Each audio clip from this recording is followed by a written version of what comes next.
Rachel DeMita exposes WNBA ranking scandal against Caitlin Clark. Caitlin Clark just got disrespected again. And if you haven't heard the uproar, let me tell you, it's loud. Fans, analysts, and even her fellow players are puzzled, or downright furious, about her sudden drop in the latest Bleacher Report rankings. How do you go from finishing 4th in MVP voting as a rookie to suddenly being listed as the 5th best player in the WNBA? It's almost like she's being punished for transforming the league overnight. But is this really just a simple ranking issue, or is there something bigger at play? A systematic effort to control who gets to sit at the throne of women's basketball? Keep that question in mind as we dive into this twisted saga. Because once we peel back the layers of what's happening to Caitlin Clark, you'll see it ties into something far more significant than just a top 5 list. The shocking drop beep beam controversy starts with a new list. Bleacher Report, one of the biggest sports media outlets, released their top 20 WNBA players for the 2025 season. At number 1, we've got Aja Wilson, widely respected as a generational talent. Number 2, Nafisa Collier, solid in every way. Number 3 is Brianna Stewart, an undeniable force. Number 4 is Alyssa Thomas, a veteran known for her all-around play. And at number 5, Caitlin Clark. If you're a casual fan, you might shrug and think, hey, being 5th is pretty good, right? But if you watched even a single WNBA game last season, you know Caitlin Clark is no ordinary sophomore. She burst into the league as a rookie, shattered attendance records, and exploded on national television. She finished the year with a 4th place ranking in MVP voting, an almost impossible feat for someone fresh out of college. Fans expected her to climb higher, not slip down. So why the abrupt drop? Who's ahead of her? And why that makes no sense. Let's spotlight Alyssa Thomas, the player ranked above Clark. Thomas is no pushover. She's known for her tenacity, her leadership, and her ability to play through injuries. But that's just it. She was indeed playing through significant health issues. Her production slipped, her minutes were carefully managed, and she spent more time on the sidelines than she probably wanted. Contrast that with Clark's rookie year, where she played like someone auditioning for MVP. She handled double teams, faced relentless defensive tactics, and still kept putting up jaw-dropping numbers. She drove an offensive surge in her team, turning what could have been a losing franchise into one of the hottest tickets in the league. Yet, the official rationale from certain media outlets is that Thomas has veteran experience and championship know-how, which in their view outranks Clark's transformative impact. The Clark effect. Why she's more than stats. Let's pause and talk about something we'll call the Clark effect. If you only look at Caitlin Clark's stat line, you're missing half the story. Yes, she scores more than many veterans. Yes, her assist numbers are borderline magical. But it's her effect on the WNBA as a whole that truly stands out. During her rookie season, league-wide attendance shot up 74%. Let that sink in. 74%. Most expansions in sports happen gradually, but here, a single rookie's arrival spiked interest like no other. Her own team, the Indiana Fever, sold out 17 consecutive home games, a franchise record. ESPN and other networks seized this excitement, airing more WNBA contests during prime time.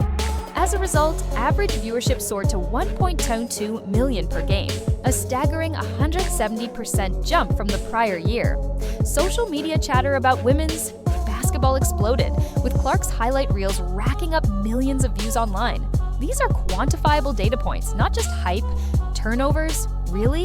The next big knock the media uses to push Clark down is her turnover rate. Sure, she had her share of turnovers as a rookie, but let's get real. Every high-usage superstar commits turnovers, particularly when they handle the ball as much as Clark does. Rachel DeMita, who knows the game inside and out, pointed out that many of Clark's turnovers came from her next-level passing vision. She'd see a play developing 3 steps ahead, whip a precision pass to a teammate, and that teammate would be slightly off position or unprepared. Ball goes out of bounds, and the stat sheet logs a turnover against Clark. That's like blaming a cutting-edge computer for user error. Clark's mind works so fast that her teammates sometimes can't keep up, leading to pass interceptions or missed catches. The media conveniently glosses over these details. They would rather harp on raw turnover numbers, ignoring the context that those so-called mistakes are byproducts of her unmatched creativity. If anything, it's an indication She's pushing the boundaries of what's possible on the court. The championship, double standard. Speaking of rings, that's the second major narrative swirling around Clark. Critics ask, where are her championships? The short answer, she's been in the league for 1 year. Unless she magically conjures an entire winning roster from day one, expecting multiple titles is nonsensical. Rachel DeMita hammered that point home. Championships are a team accomplishment. Even Michael Jordan didn't win in his first few seasons. We still recognized his incredible individual skill. The difference with Clark is that some outlets are applying a brand new measuring stick.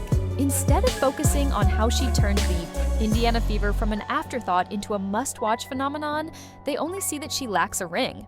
Suddenly, they act like that flaw outweighs everything else. Media moving the goalposts. Here's where things get really messy. Once you notice the changing criteria for evaluating Clark versus everyone else, you see a pattern. It didn't start in the WNBA. Even back in college, ESPN famously excluded Clark from their top 5 women's college basketball players list while using her face on the thumbnail for the article. Think about that for a second. They lured fans in with her star power, then essentially said she wasn't good enough to be on the list. Talk about hypocrisy. Their excuse, she didn't have a national championship ring. Fine, but then they go on to rank men's players who also never won any collegiate title among the greatest ever. No problem there. So is a championship crucial? Or not? It depends on who we're talking about. Systemic suppression. So why might outlets systematically undermine the biggest rising star in women's basketball? Isn't the league begging for more attention? Well, yes, but sometimes that attention reorders the power structure. Traditional sports gatekeepers have their favorites, players who've paid their dues or fit a certain mold. Clark's meteoric ascent wasn't carefully curated by the old guard. She just showed up and started pulling in massive crowds. That kind of grassroots stardom can threaten established hierarchies. If you're a media platform that wants control over narratives, you might not love a rookie overshadowing proven veterans. So you subtly manipulate the story, highlight any flaw, magnify any statistical hiccup, and create reasons to doubt her. The effect is twofold. You still profit from her popularity by using her name, her photo, and her highlight reels, while you simultaneously keep her from dismantling your carefully laid out pecking order. It's meme backloading. But here's the twist. Every time these critics push Clark down, they might be adding fuel to her fire. By underestimating her, they're essentially daring her to prove them wrong. Word around training camps is that she's putting in extra hours in the weight room, focusing on her core strength and stamina to handle double teams more efficiently. Coaches say she's fine-tuning her three-point shot to expand her already ridiculous range. Fans are clamoring for next season like never before. They want to see how she'll respond to this top 5 slight, and respond she will.